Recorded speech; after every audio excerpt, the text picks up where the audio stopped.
నిత్యవాస రసికాం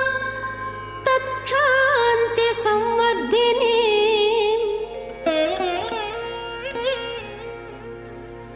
పద్మాలంకృత పాణి పల్లవయుగాం పద్మాసనస్థాం శ్రియం వాత్సల్యాది గుణోజ్వలాం భగవతి వందే జగన్మాతరం.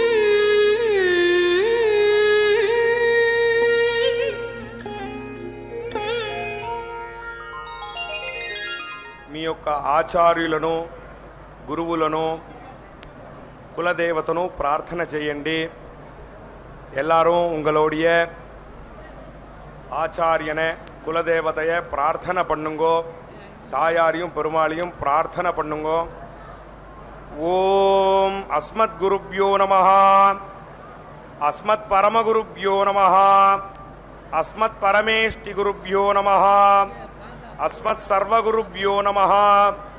வந்தே லக்ஷ்மீபதிம் தேவம் சங்கசக்கர கதாதரம் విద్యామూర్తిం హయగ్రీవం శబ్దార్థజ్ఞానలబ్ధయే అమృతాత్మా తమేగావం అమృతాహరణం విభుం శ్రీపాంచరాత్ర ఆగమాచార్యం వందే వైకుంఠభూపతిం. శుక్లాంబరధరం విష్ణుం శశివర్ణం చతుర్భుజం ప్రసన్నవదనం ధ్యాయేత్ సర్వవిఘ్నోపశాంతయే. యస్యద్భిరదవక్త్రాద్యాః పారిషద్యాః పరస్సతం విఘ్నం నిఘ్నంతి సతతం విశ్వక్సేనం తమాశ్రయే. అందరూ సంకల్ప ముద్రలో కూర్చోండి. எல்லாரும் సంకల్ప ముద్రలో వకాందుకోంగో. మీ యొక్క గోత్రములు, నామధేయ నక్షత్రము, కుటుంబంలోని సభ్యుల యొక్క నామధేయ నక్షత్రము మనసులో ఒకసారి సంకల్పాన్ని చేయండి. సంకల్ప విధానం తెలిసిన వారు సంకల్పాన్ని చేయండి. సంకల్ప విధానం తెలియని వారు అమ్మవారిని, స్వామివారిని ప్రార్థన చేయండి. எல்லாரும் సంకల్ప ముద్రలో వకాందుకోంగో. உங்களுடைய கோத்திரம், நாமதேய நட்சத்திரம், குடும்பத்தில் எல்லாரோடைய நாமதேய நட்சத்திரம்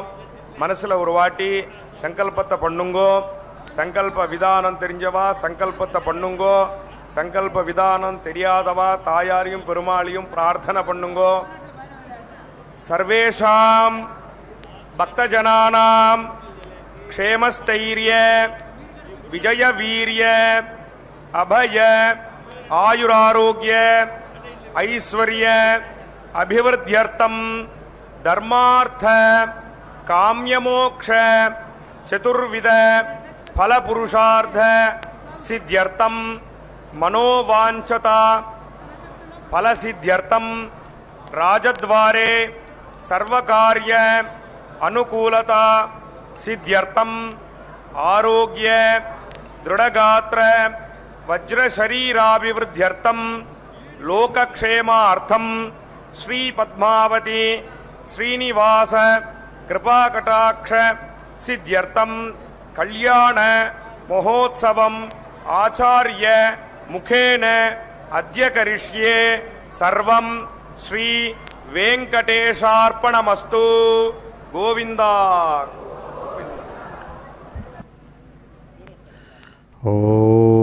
ఓం నమో మధుసూదనకామిన్యై నమో నమః. శుభోదయం. సుఖాన్ని ఇచ్చేటువంటి చక్కని శ్రీ క్రోధినామ సంవత్సరం,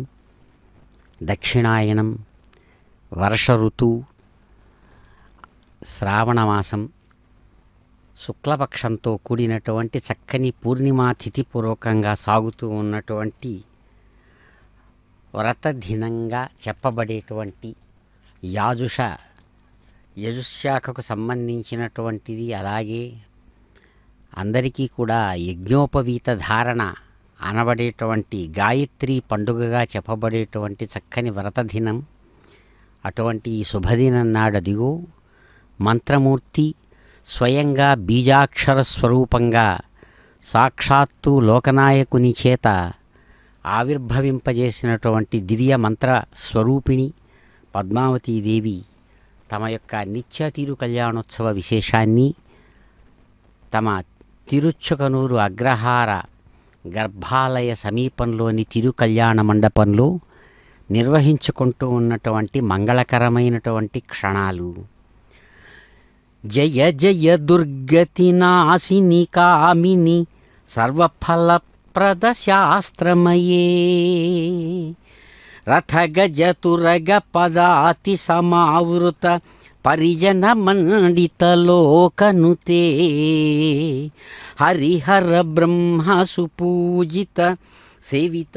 తాపనివారణ పాదయుగే జయ జయ హే మధుసూదన కామిని గజలక్ష్మీ రూపేణ పాలయ మాం జయ జయ హే మధుసూదన కామిని గజలక్ష్మీ రూపేణ పాలయ మాం. అదిగో అమ్మవారు చక్కగా గజలక్ష్మీ స్వరూపంతో భక్తుల చేత ధ్యానించబడుతూ చక్కని భద్రగజాలు రెండు వైపులా తమ తుండాలలో సాచినటువంటి చక్కని కల్హారమాల, ఆ పద్మాల మాలతో కూడినటువంటి విశేషంతో అమ్మవారిని పూజిస్తూ ఉన్నట్లుగా చిత్రితమైనటువంటి చక్కని చిత్రానికి ముందుగా అమ్మవారు శ్రేష్టమైనటువంటి స్వర్ణ సింహాసనం మీద అదిగో సమస్తమైన ఫలాలను ఇచ్చేటువంటి సర్వఫలప్రద అని చెప్పబడుతూ శాస్త్రస్వరూపిణిగా ఏ ఏ ప్రమాదవశాత్తు కర్మవశాత్తు ఏర్పడినటువంటి కష్టాలు దానివల్ల కలిగిన దుర్గతి ఏదైతే ఉందో అటువంటి దుర్గతులనంతా కూడా నశింపజేసేటువంటిది అమ్మా పద్మావతీ మూర్తి. కోరిన కోరికలు ఇచ్చేటువంటి దానివి, సమస్తమైనటువంటి రథ గజ తురగ పదాతి విశేషాలతో కూడినటువంటి సమస్తమైన సంపదలు ఐశ్వర్యం చేత కూడినటువంటి శ్రేష్టమైన పరిజనులతో ప్రకాశిస్తున్నటువంటి దివ్యరూపిణివి, లోకాల చేత కీర్తించబడుతున్నటువంటి దివ్యమూర్తివి. సాక్షాత్తు హరి హరుడు బ్రహ్మ మొదలైన వారందరి చేత కూడా దేవతల చేత కీర్తించబడుతున్నటువంటి సమస్తమైనటువంటి పాపాలను దోషాలను దూరం చేసేటువంటి పాదపద్మ ద్వంద్వంతో ప్రకాశించే మాతృమూర్తి మీకు శుభం జయం. అద్భుతమైనటువంటి మధుసూదన కామిని గజలక్ష్మి రూపంగా మమ్మలను కాపాడవా, శరదీయవా, అనుగ్రహించవా, ఆశీర్వదించవా, మీకు నమస్సుమాంజలు తల్లి అంటూ భక్తులు ప్రార్థిస్తూ ఉండగా అదిగో ఆ తల్లి ఈ చక్కని శుభదినన్నాడు తమ నిత్య తిరు కళ్యాణ విశేషాన్ని అలవోకగా అందుకుంటూ విశ్వక్సేన ఆరాధనాపూర్వకంగా పాంచరాత్ర ఆగమ విధానంతో కైంకర్యపరులు అదిగో చక్కగా కళ్యాణాన్ని నెరవేరుస్తున్నారు. పద్మావతీ రమణ గోవిందా గో.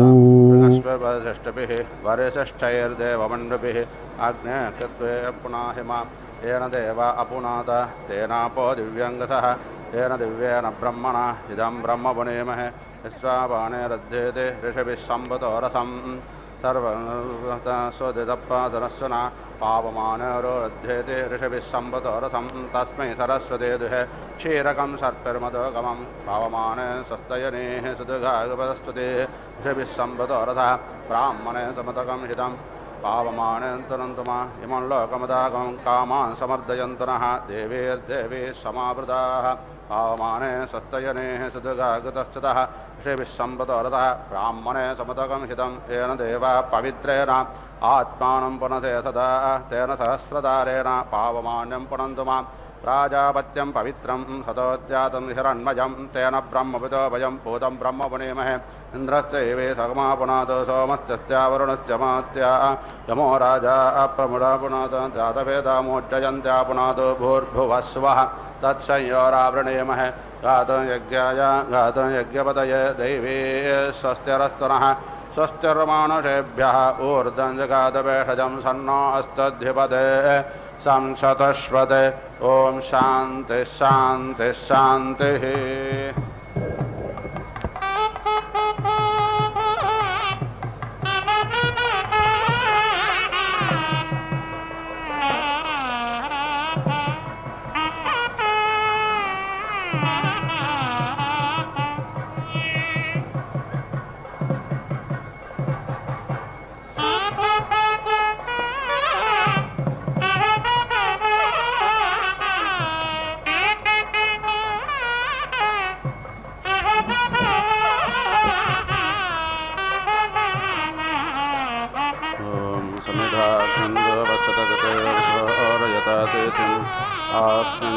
व्याजहोदना गतं ते व्रञ्जहोदना अग्नज जातवेदसे तं त्वा समिन्भिरङ्गिरो घृतेन वर्धयामसि बृहत्सोचायविष्ट्या उपत्वाग्ने हविष्माति घृताचिर्यन्तु हर्यता ऋषस्व समिधो मम भूर्भुवस्वद्यौरेव भूम्ना भूमिरेव वरिम्ना तस्यास्ते पृथिवीते वैजनपिष्ठे अग्निमन्नादमन्नाद्याजादधे आजङ्गौ पृष्ठे रक्रमे दशा तन्मातरं पुरः पितरं च प्रयन् स्वाहा अन्तश्चारतिरोचनास्य प्राणादापानति व्याख्यान्मखिषो दिवं दृग्घसद्दामविराजति वाक्पादङ्गायाधीयते प्रतिवस्तोरहद्युभिः अग्निञ्जोदिशन्तावायुपते प्राणवते स्वर्गाग्स्वर्गायोपदधामि भास्वते अग्निञ्ज्योतिज्योतिरग्निस्वाहा सूर्यज्योतिषन्तावायुपते प्राणवते स्वर्गाग्स्वर्गायोपदधामि भास्वते सूर्यो ज्योतिज्योतिःसूर्यस्वाहा तजोर्देवेन सवित्रा सजोरात्रेन्द्रावत्या जुषानो अग्निर्वेदस्वाहा सजोर्देवेन सवित्रा सजोरुषसेन्द्रावत्या जुषानः सूर्यो वेदस्वाहा इह पुष्टिं पुष्टे पतिर्दधात्विह प्रजाग्रमयतु प्रजापतिः अग्नज गृहपतये रजमते पुष्टिपतये स्वाहा अग्नय अन्नादायान्नापतये स्वाहा अनमित्रं मे अधरागारमित्रमुदकृधे इन्द्राणमित्रं पश्चान्मे अनमित्रं पुरस्कृधे इन्द्रः पश्चादिन्द्रः पुरस्तादिन्द्रो अस्मान् अभिपात विश्वताः इन्द्रो जगा अग्गततां मना अग्गसपिशोचेनां व्यस्यतात् समिधा च समिद्धो मे अग्नदेदिः समेधाते अग्नदेध्यासम् उपप्रयन्तो अध्वरं मन्त्रं वोचेमाग्नये आरे अस्मद सन्पदे अग्निर्मूर्धादिवक्ककुप्पते पृथिव्या अयम् अपाङ्गरिता अग्रहृजन्वदे उभावामिन्द्राग्ने आहुवद्या उभारादातः सहमादयद्यै उपाधातारा आयुषाग्रायीणामुभावाजश्च सातये हुवेवाम् अजन्ते यो नृत्ययो यतो जातो अरोचथाः तञ्जानन्नग्नारो आधानो वर्धयारयम् अजमिह प्रथमोधाय दातभिर्होता ज्येष्ठो अध्वरेष्वेड्याः यमप्रावाणो मृगावरुरचर्वणचित्रं विभवं विषेविषे अस्य प्रत्रामणुद्युदग् शुक्रन्दो दुक्रे अक्रायः पयःसहस्रसामृषिं तनोपाग्नेशतन्वं मे पाक्यायुर्दाग्नेस्यायुर्मे देहि वर्चोदाग्नेशि वर्चो मे देहि आग्नेयन्मे तन्वा ऊनं तन्मा प्रेणा इन्धानास्त्वासतग् हिमा अद्युमन्तग् समे धीमहे वयस्वन्तो वयस्कृतग् सकस्वन्तस्वगस्कृतम् आग्नेयतपत्ततं भानमदब्धासो अदाभ्यं चित्रावसो सुस्थिते परमासेय समतमग्नसूर्यस्य वर्चासा गताः समर्षेणाङ्गस्तुतेन सम्प्रियेण धाम्ना समहमाजोषा संवर्चसा सम्प्रजया सग्राजस्पोषेणग्मिषेय अन्तस्थान्धो वो भक्षेय महस्तमहो वो भक्षेय ऊर्जस्थोर्जं वो भक्षेय राजस्पोषस्तराजस्पोषं वो भक्षेय देवातिरमध्यमस्मिन् योनास्मिन् गोष्ठेऽस्मिन् क्षयेऽस्मिन् लोके इहैव स्थितो मापागत सग्रहितासे विश्वरूप्योर्जामावेशगोपत्येन उपत्वाग्ने दिवे दिवे दोषावस्तद्धिया वयं नमो वरन्दये मासे राजन्दमध्वराणां गोपामदस्य ते देवीं वर्धमानगस्वेदमे सनप्यते वासूनवेग्ने सोपायनो भव रजस्वानस्वस्तये अग्ने त्वन्नो अन्तामुवतत्राता शिवो भावावरोध्याः वसोरग्निर्वसुश्रवा अच्छानक्षिद्युमत्तामग्ररजिन्दाः तं द्वादो जिष्टते दिवः सुम्नायानो न मे महसकिभ्यः स नो बोधिश्रुदेहवामुरुष्यानो अघायतः सामस्मात् इलये कदिदय हि काम्यय हि मयेवक्कामदरानं भूयात् सोमानङ्गस्वरानं गृणहि ब्रह्मणस्पद अक्षेपन्तय ओसिजः यो रेवान्यो आमे बहवसवित्पुष्टिवर्धनः सानस्य शक्त्वजस्तुरः मानस्सग्गसो अरारुषो धोक्तिप्रणङ्मर्त्यस्य रक्षानो ब्रह्मणस्पद महित्रे नामवोस्तज्जक्षं मित्रस्य अर्यं नः दुरादर्शं वरोणस्य महितेषा ममाचरणाद्वासुवारणेषु ईश रिपुरगसग्गसः तेहि पुत्रासो अदिते प्रजेवसे मत्याय ज्योतिर्यच्छं दुदश्रं कदाचनस्तरेराशिनेन्द्राजस्य सिदाशुषे उपोपेन्नुमागवन् भोजयन्नुते दानं देवस्य पृच्छते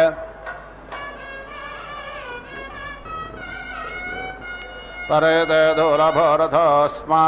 अश्नोत विश्वताः येन रक्षासि दाशुषाः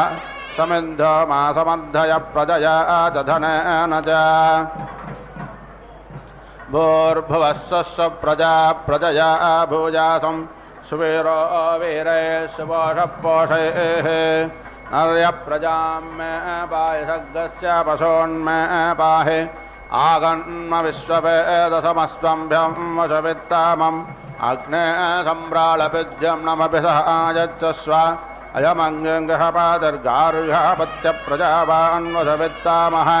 अग्ने गृहपते विद्युम्नमपि सह आयच्छस्व गृहमापि पीतमापे बद्धमोज्यं बिभ्रातये मासि ऊर्जं बिभ्रद्दस्वपनाः सुमेधा गृहाणैमिमनाशमोदमानः येषा मध्येति प्रवसन्नेषो सौ मनसो बहुः गृहानुपक्वयामहे तेनो जानन्तु जानतः उपाहूता यह गाव उपाहूता अजावजाः अतो अन्नस्य कैलाल उपाहूतो गृहेशो नः क्षेमायवशान्ति प्रपद्ये शिवग्गसग्मग्गसंयोः संयोः प्रघासिनो अवामहे मरुदज्जरदादातः करम्भेन सजोषतः यद्ग्रामे यदरण्ययत्सभायां यदिन्द्रिये यदेनश्च कृपा वयमिदं तदवायजामहे स्वाहा मोषो न इन्द्रात्र विच्छुदेवैरस्तहिष्मा ते दुष्पिन्न भजाः महच्छिद्यस्य मेलुषो यव्याः विष्मातो मरुतो वन्दाते गीः अक्रं कर्म कर्मगतः सह वाचा मायो भुवा देवेभ्यः कर्म कृत्वा तं प्रेताथ च भुवः अवाभृतनिजं वरुणजरुराजनिजं पुन अवादेवेद्देवकृतमेनो याशिषमवमर्तेरमत्यागतं पुरुरावणो देवऋषस्पाहि पूर्णादर्विपरापदशपोर्णा पुनरापहता भस्ने विक्रेणावह इषमोज्जग्गतकृतो देहि मे ददानि तेन मे देहि निते दधौ निहारन्निहारामि ते निहारन्निहाराति मे स्वाहा अक्षन्न मे मदन्तज्ञवप्रिया दोषत हस्तोषतस्वभानवो विप्राणविट्टयामते यो जान्विन्द्रते हरे तुषन्द्रसन्त्वापयं मघवन्वन्दषेमहे प्रणोनं पूर्णबन्धुरतो जासि वसाव अनयो जान्विन्द्रते हरे मनोन्बाहुवामेन राजग्गतेन स्तोमेन पितॄणां च मन्माभिः आनायेतु पुनः पुनः कत्वे दक्षाय जीवसे योक्षसूर्यं दृशे पुनर्न पितरो पुनो ददातु दैव्यो जनाः जीवं व्रातग्गददेमहे भजग्गसोमं व्रते तपमनस्तनोष बिभ्रातः प्रजावन्तसजेमहे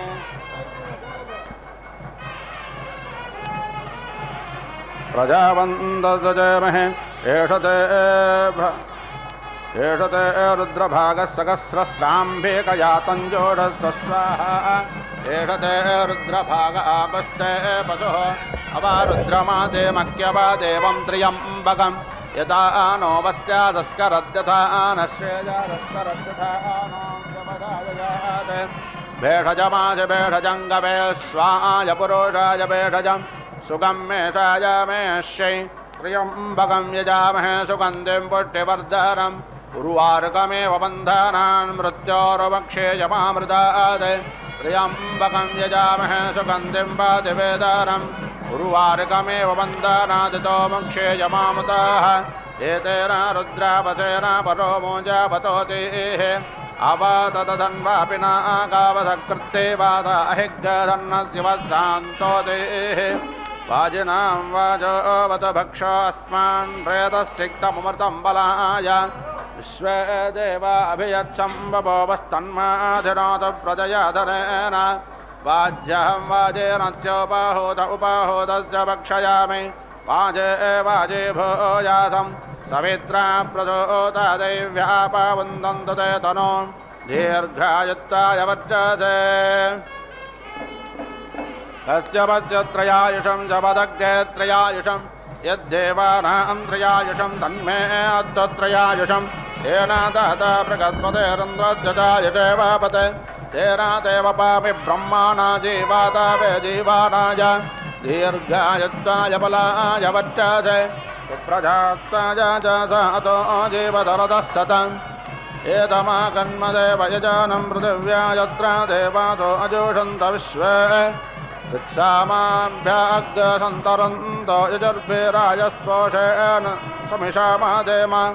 इमापस्समो मे सन्तु देवेरजाधेत्राजस्वधिदेमैनग्हिग्गासीः आपो अस्मान् मातरस्वन्धयन्तु घृतेरानो घृतपः पुनन्तो विश्वग्गाहिरिप्रं प्रवहन्ति देवीरुदितां भ्रष्टचिरा पूतयामि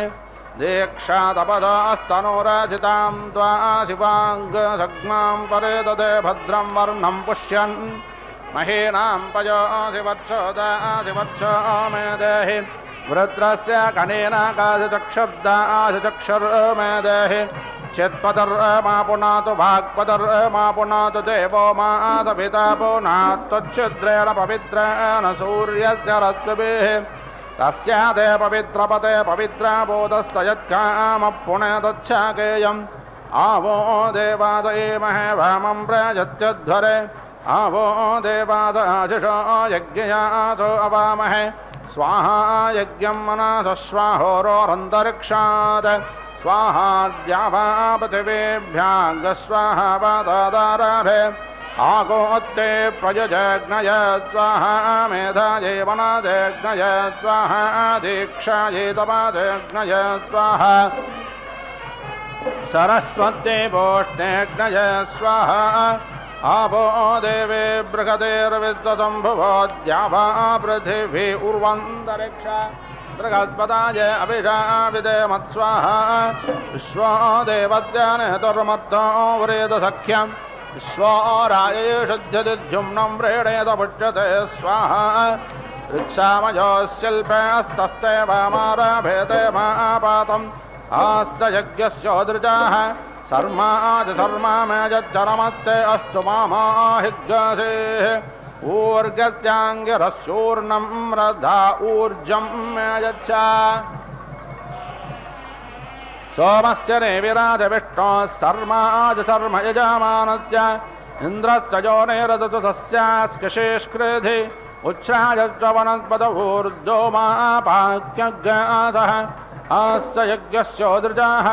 व्रतं कृणतौ अग्निब्रह्माग्निर्यज्ञो वनस्पतिर्यज्ञियाः देवी अन्त्यं मनामहे सुमलेकामभिष्टाय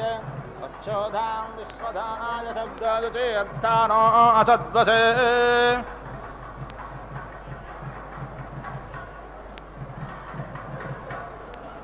येदमाकन्मदेव यजानं पृथिव्या यत्रा देवासो अजोषन्त विश्वे यक्षामाभ्याङ्गसन्तरन्तो यजुर्भिराजस्रोषेण समिषामादेमा मा पश्यमो मे सन्तु देवीरोषधेत्राजस्वस्वदेते मैनग्गहिग्गसीः आपो अस्मान्मातरः सुन्धयन्त कृतेन नो कृतः पुनन्तो विश्वग्रहृत्रं प्रवहन्त देवेरुदिदाभ्यसुचिरापूतय मे दीक्षा तपसोस्तनुराजतां त्वा शिवाग्सग्मां वरे दधे भद्रं वर्णं पुष्यन् महीनां पयोऽसि वत्सोदासि मे देहि वृत्रस्य कणेनाकाशचक्षुर्दाशचक्षुर् मे देहि चित्पतर्मा पुनातु वाक्पतर्मा पुनातु देवो मासपिता पुनात् तच्छिद्रेण पवित्रेण सूर्यस्य रश्मिभिः तस्य ते पवित्रपते पवित्रभूतश्च यत्कामः तच्छगेयम् आवो देवात इमहे वामं प्राजत्यध्वरे आवो देवात आशिषो यज्ञयासो अवामहे स्वाहा यज्ञं मनसः स्वाहोरोरन्तरिक्षात् स्वाहाद्या वा पृथिवीभ्याङ्गस्वाहावतदारभे आकोत्ते प्रजजग्नय स्वाहा मेधायै मनाजग्नय स्वाहा अधीक्षायै तपदग्नय स्वाहा सरस्वत्ते पोष्णेग्नय स्वाहा आपो देवी बृहतेर्विश्वसम्भुवोद्या वा पृथिवी उर्वन्तरिक्षा बृहस्पताय अभिषाविदे मत्स्वाहा विश्वो देवस्य रेतुर्मत्तो व्रेतसख्यं विश्वो रायेषुज्यति द्युम्नं व्रेणेत पुष्यते स्वाहा भिक्षामयो शिल्पे अस्तस्ते वामारभेते मापातम् आस्य यज्ञस्य दृचाः शर्मा शर्मा मे यच्चरमस्ते अस्तु मामाहिग्गसीः ऊर्गजाङ्गरचूर्णं रथा ऊर्जं मे यच्छ सोमस्य नेविराज विष्णोः शर्मा शर्म यजमानस्य इन्द्रश्च योनिरदुतस्यास्कृशेष्कृधि उच्छायज्वनत्पद ऊर्ध्वो मापाक्यग्रहसः आस्य यज्ञस्य दृजाः व्रतं क्रोणतौ अग्निब्रह्मा अग्निर्यज्ञो वनत्पदर्यज्ञयाः दैवी अन्धियं मनामहे सुप्रलये कामपेष्टाय अर्चोदां विश्वदाय सद्गौतीर्थानो असद्वसे ये देवा मनो जाता मनो यजो दक्षगतवः तेन वन्तु तेन पान्तु तेभ्यः स्वाहा स्वात्रा पीता भावत यूयमापो अस्माकमन्तरुदरे दुसेवाः ता अस्मभ्यामजक्ष्मानमेव अनागतस्वतन्तु देवीरमुदा आरुदावृदाः यन्ते यज्ञया तनोरपो मुञ्जामिन प्रजाम् अग्रहोमुच स्वाहा आगता पृथिवी मावेशतपृथिव्या सम्भावा अग्ने त्वग्गसुजा गृहिभजग्गसुमन्तषेमहे रक्षाणो अप्रायुच्छन् प्रधेन पुनस्कृधि पुनर्मनः पुनराजुर्माघात् पुनश्चक्षुः पुनः श्रोत्रं माघात् पुनः प्राणः पुनरात्मा माघात् वैश्वानरो अदब्धस्तनोपा अग्निर्मापादुरितादावज्यात् त्वमग्नें व्रतपात् देव अमर्तेष्व त्वं यज्ञेष्वेद्याः राष्ट्रयः सोमा भूयो वर देवो नः सभिता वसो अर्धतवस्वदात् एषा ते सुक्ततनोरेतर्जत्तस्तया सम्भावभ्राजं गच्छ जूरास धृता मनसा जुष्टा विष्णावे तस्या अस्ते सत्यधावस प्रसवे तनुयन्द्रमासे यस्वाहा चन्द्रमास शुक्रमस्य मृतमसि वैश्वदेवमासि चिदासि मनासि धीरासि दक्षिणासि क्षत्रयासि यज्ञयासि दीतिरस्य भयदस्येष्णे सारः सुप्राते सुप्रातेति भव मित्रस्त्वापतिबध्रीतां पोषाध्वानस्पात्विन्द्रायाध्यक्षाय अनत्ता माता मन्यता मनो पिता न भ्राता सखड्गो न सकाशयोत्यः साधे विदेवमच्छेहीन्द्राय सोमं रुद्रस्तावर्तयतः स्वस्ति सोमा सखा पुनरेहि वस्वस्य दीतिरस्यादित्यासि रुद्रासि चन्द्रासि बृहस्पतिष्वा सुम्नेरं नादरुद्रोवसोभिराजके अदित्यास्त्वामूर्धन्नाजे कर्मदेव यजाने पृथिव्याः इलायास्पदमासि घृतवत्स्वाः अस्मे रावस्त्वास्मे ते बन्धोः द्वे राजो अस्मे राजाः मा वयग्राजस्पोषेण वयोष्मतो राजाः समख्ये देव्या धिया संदक्षेण जोरुचक्षस माम आयुप्रमोषीर्मो अहं तव वीरान् विदेय तव देवि सन्द्रसि एष ते गायत्रो भागयति मे सोमाजभ्रूत देश ते त्रयष्टो भो भागयति मे सोमाजभ्रूतात् एष ते जागतो भागयति मे सोमाजभ्रूताच्छन्दो मानानाग्साम्राज्यं गच्छतादिति मे सोमाजभ्रूतात् आस्माको शुक्रस्तेऽग्रक्यः विजितस्त्वाभिचन्वन्तो अभित्यं देवग्गदवितरमोऽन्यो कविक्रतुमच्चामि सत्यसावग्गरत्तधामभिप्रियं मतिं कविम् ऊर्ध्वायस्यामतिर्वा अतिद्युतः सवेमनहिरण्यपाणिरममेद सुक्रतुकृपा स्वाहा प्रजाभ्यस्त्वा प्रजास्त्वानुप्राणन्तो प्रजास्त्वमानुप्राणेः चन्द्रं त्वा चन्द्रेणग्रेणामि शुक्रेणामृतामृतेन सग्मेते गौरस्मेते चन्द्राणि तपासस्तनूरासि प्रजापतेर्वर्णाः परमेण पशुना क्रियते सहस्रपोषं पोषेयं मित्रो नये हिषुमेन्द्राध्यायेन्द्रस्योरुमावेश दक्षिणम् उषन्नुसन्दग्गस्योनस्योनं श्वानभ्राजाङ्गारे पम्भारे अस्तसुगस्तकृशानो एते वस्सोमक्रियानात्तान् रक्षध्वं मावोदपन् परिमाग्नेतुश्चारिताद्भातस्वामासुचारिते भज उदायुषास्त्वायुषो दस्ताममृता अनु प्रतिबन्धामपद्मगे स्वस्तिगामानेकसं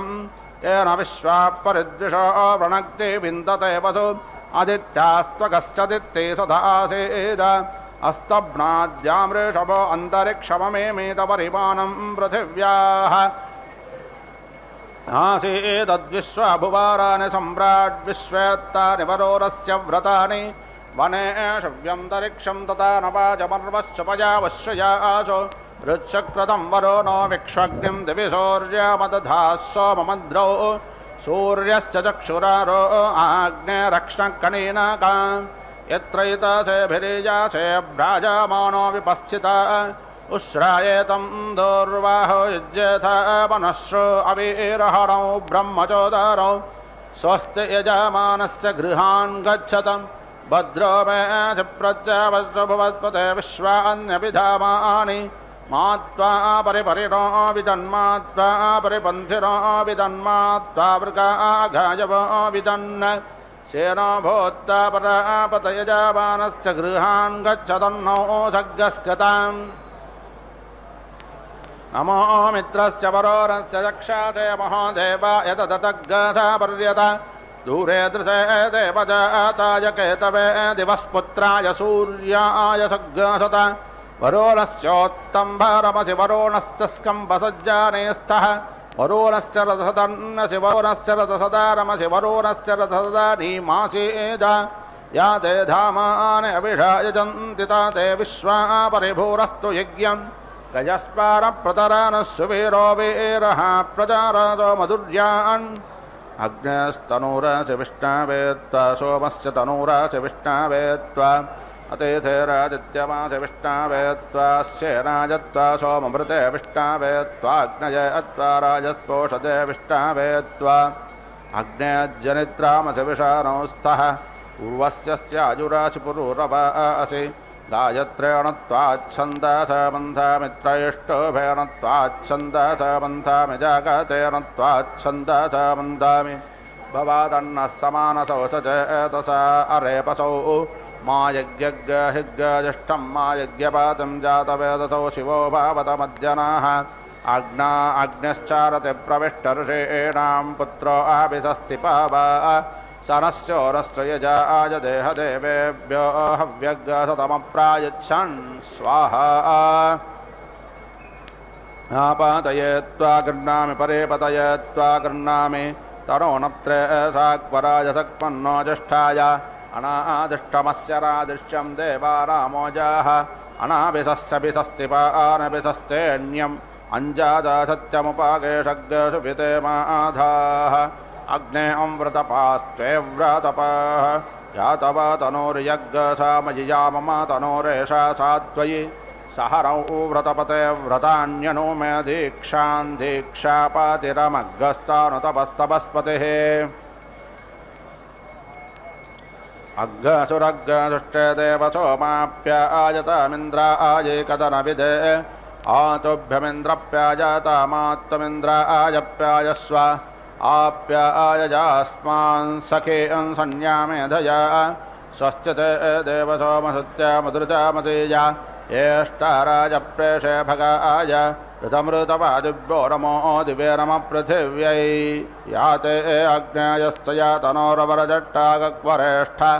उग्रं वच अपावदे त्वेषं वच अपावधीत् स्वाहा याते अग्नेरजस्सया तनोर्वरजट्टागक्वरेष्ठ उग्रं वच अपावदे त्वेषं वच अपावधीत् स्वाहा याते अग्नेहरिसया तनोर्वरजट्टागक्वरेष्ठ उग्रं वच अपावदे त्वेषं वच अपावधीत् स्वाहा तप्ताजानीमेऽसि वित्ताजानीमेऽसि अवाथान्माव्यथितमवाथान्मानादितं विदेरग्नेर्नभो नामाग्ने अङ्गिरायुनानाम्नेहि योऽस्यां पृथिव्यामथ यत्तेनादिष्ठन्नाम यज्ञयन्ते नत्वा दधे विदेरग्नेर्नभो नामाग्ने अङ्गिरायुनानाम्नेहि यो द्वितीयस्यां पृथिव्यामथ यत्तेनादिष्ठन्नाम यज्ञयन्ते नत्वा दधे विदेरग्नेर्नभो नामाग्ने अङ्गिरायुनानाम्नेहि यस्तृतीयस्यां पृथिव्यामथ यत्तेनादिष्ठन्नाम यज्ञयन्ते नत्वा दधे अनुत्वादेव वीतये सिज्ञज्ञातपत्तदा हि देवेभ्यः कल्पत्वसिज्ञज्ञातपत्तदा हि देवेभ्यः सुन्दत्वसिज्ञज्ञातपत्तदा हि देवेभ्यः शुम्भस्व इन्द्रघोषस्तावसोऽपि पुरस्तात्पादु प्रदेतास्त्वा रुद्रे पश्चात्पादु मनोजवास्त्वा पितृभिर्दक्षिणतप्पादु विश्वकर्मात्वादित्यैरुत्तरतप्पादु इदमहं तप्तं वाद्वाहिद्वायज्ञान्निःसृजामि सिज्ञज्ञासि स्वाहा सिज्ञज्ञस्यादित्यवनि स्वाहा सिज्ञज्ञासि ब्रह्मवनिक्षत्रवनि स्वाहा सिज्ञज्ञासु प्रजावनि राजत्पोषवनि स्वाहा सिज्ञज्ञस्यावाह देवान्यजमानाय स्वाहा भूतेभ्यस्त्वा ध्रुवो पृथिवीन्द्रज्ञः ध्रुवक्षितः सन्तरिक्षं द्रज्ञः अक्षदक्षदाचिदिवं द्रग्गाः अग्नेर्भस्मास्यग्ने पुरेशमसे युञ्जते वनावत युञ्जते दियो विप्रा विप्रस्य पृगतो विपश्चिताः विहोत्राददेवयुना विदेकजन्मये देवस्यादभितुः परिष्ठतिः इदं विष्णुरविचक्रमे त्रेधारिदः देवतम् समोङ्ग्लमञ्चभाग्सुरे स्वाहा इरावते नमतेः भूतग्सोऽयवचने मनावेदतश्च विस्कभ्रारोदसे विष्णयेते दादत्ता पृथिवीमभितो मयोखैः स्वाहा देवस्तुतो देवेष्वाघोषतं प्राचे प्रेतमध्वरं कल्पयन्ते ऊर्ध्वं यज्ञन्नायतं माजग्वरदं स्वङ्गोष्ठमावादतं देवे दुर्ये आयुर्मानुर्वाजिष्टं प्रजां मानुर्वाजिष्टम् अत्रारमेथां वष्टन् पृथिव्याः विष्णोर्नुकं वीर्याणि प्रवोचय्य पार्थिवानि मम रजाग्नसि योऽस्कामायदुत्तारग्गसतस्तं विचक्रमाणत्रेधोरुगायो विष्णावेत्वा दिवो वा विष्णुमुत वा पृथिव्यामगो वा विष्णुपुरोरन्तरिक्षात् उभाय गत्तावसोना प्रणस्वा प्रयच्छ दक्षिणादो दशव्याद्विष्णावेत्वा प्रदद्विष्णुस्तपते वीर्येण मृगो न भीमक्कोचरोगिरिष्ठाः यस्य ऋषदृशविक्रमाणे स्वदक्षियन्ति भुवारान् विश्वा विष्णोरराटामसि विष्णोश्चप्त्रे अस्तो विष्णोस्योराज विष्णोध्रुवोऽसि वैष्णवमासि विष्णवेत्वा देवस्य त्वात् विदुप्रसवेश्वरोर्बाहुभ्यां पोष्णो हस्ताभ्याम् आददेनार्यसीदमहङ्गरक्षसो ग्रीवा अपि गृन्दामि భృగన్నాశ భృగద్రావా భృగతేమింద్రాయ వాచం వద రక్షోహణం బలగహనం వైష్ణవి ఇదమహం తం బాలకముద్దాపామయన్నో నిష్ఠాయ మమాత్యోనుజకాన ఇదమహం తం బాలకముద్దాపామయన్నః సమానో యమసమానో నుజకాన ఇదమహం తం బాలకముద్దాపామయన్నః సబంధుర్యమస బంధుర్నుజకాన ఇదమహం తం బాలకముద్దాపామయన్నశ్చ జాతో యమస జాతో నుజకానోత్కృత్యాంకిరామి స్వరాళాచపత్రః సత్రరాళస్య విమాతిః जनरालस्य रक्षोः सर्वरालस्य मित्रः रक्षोहनो बलगहन प्रोक्षामि वैष्णवान् रक्षोहनो बलगहनो वहनयामि वैष्णवान् रक्षोहनो बलगहनो वस्त्रणामि वैष्णवान् रक्षोहनो बलगहन उपादधामि वैष्णवे रक्षोहनो बलगहनौ पर्योहामि वैष्णवे वैष्णवमाज वैष्णवास्थ आजस्संभूतं भूतं चित्रकेवानाभां संभार योदिष्मागतरोचनो रोचमानः शोभनः शोभमानः कल्याणः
వచ్చెను అలమేలు మంగ ఈ పచ్చల కడియాల పణతి చలంగ వచ్చెను అలమేలు మంగ ఈ పచ్చల కడియాల పణతి చలంగ వచ్చెను అలమేలు మంగ ఈ పచ్చల కడియాల పణతి చలంగ వచ్చెను అలమేలు మంగ వచ్చెను అలమేలు మంగ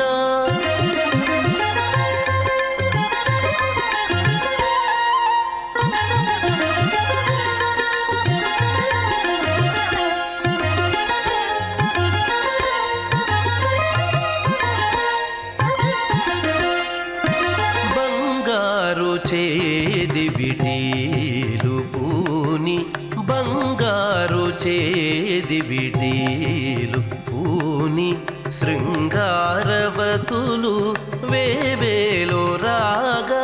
బంగారు చేది విటీలు పూని శృంగారవతులు వేవేలో రాగా రంగైన విల్జామరలు వీవా రంగైన విల్జామరలు వీవా మాంగళ్యలీల సొంపగు జవరాలు మాంగళ్యలీల సొంపగు జవరాలు వచ్చెను అలమేలు మంగా ఈ పచ్చల కడియాల పణతి చలంగా వచ్చెను అలమేలు మంగా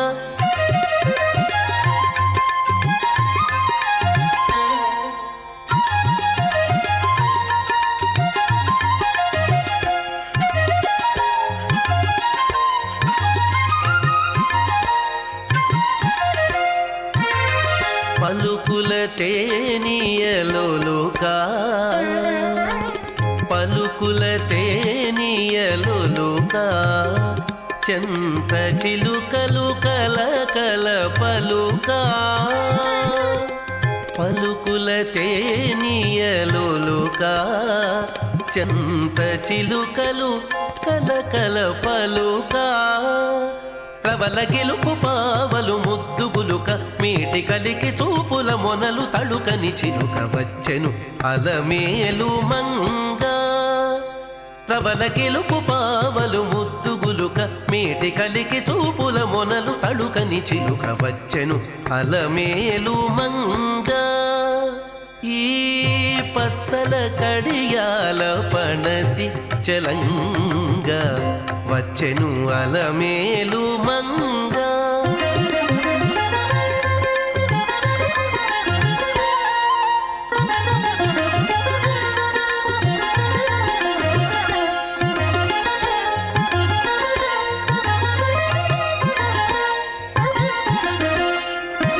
రంభాది సతులెల్ల చేరి రంభాది సతులెల్ల చేరి ఎదుట గంభీర గతులను మీరా రంభాది సతులెల్ల చేరి ఎదుట గంభీర గతులను మీరా నటనారంభములను మేలు కోరి నటనారంభములను మేలు కోరి కొలువ అంభోజాక్షుడవు వెంకటేశునొయ్యారి అంభోజాక్షుడవు వెంకటేశునొయ్యారి వచ్చెను అలమేలు మంగా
पितुप्रसवेश्वरोर्बाहुभ्यां पोष्टहस्ताभ्याम् आददेनार्यसीदमहङ्गरक्षसो ग्रीवा अपि कृन्दामि यवो च यवजास्मन्द्वेषो यवजारातिः दिवे त्वान्तरिक्षाय त्वा पृथिव्ये त्वा सुन्धन्तान् लोकपितृषदा नमसि बुद्धिवग्गस्तभारान्तरिक्षं प्रणदृग्गश्च पृथिव्यां दानस्त्वा मारुतो मेनोत मित्रावरो नो ध्रुवेण धर्माना